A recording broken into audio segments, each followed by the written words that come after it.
Tesse Akpeki, and I'm Director of Onboard, a program which deals with leadership development and governance initiatives. I was delighted when I came across the work of Creating the Futures. It changed the way I work with boards.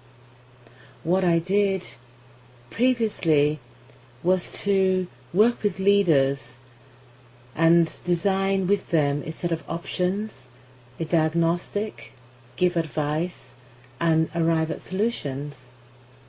When I came across the work of Creating the Futures, I saw how changing the questions could have greater impact by valuing the wisdom within the organization, within the community, and within the individual.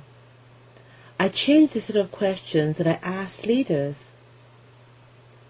Rather than saying, what are the best options for you? The question I changed was to the Creating the Models format, which was, what's your highest potential? What are the conditions that will make that possible? What timeline would work for you to create that future?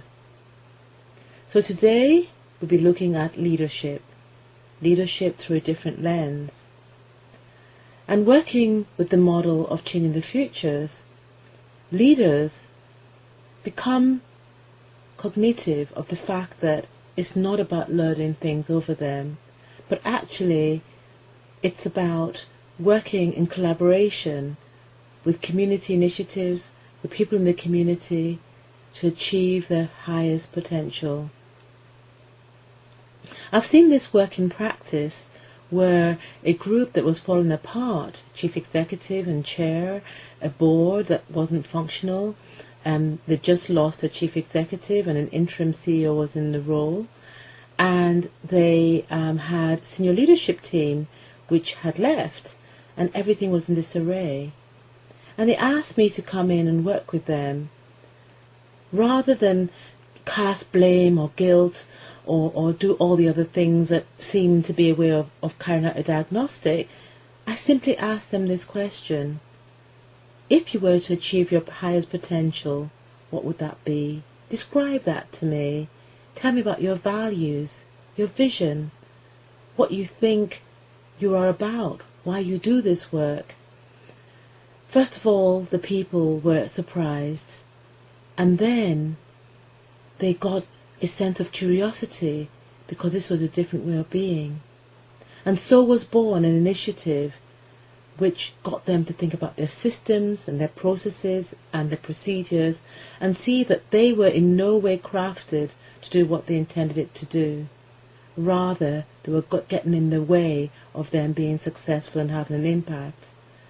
I'm pleased to say that this organization, it recovered from what seemed to be an uncertain and dark future, and now is doing great work with the community. And so I ask you, how do you see yourself, your organizations, achieving its highest potential? What conditions need to be in place? And what's the timeline do you think would work to achieve this? And in this journey of leadership, you'll find a different shape, but also you'll find a different future.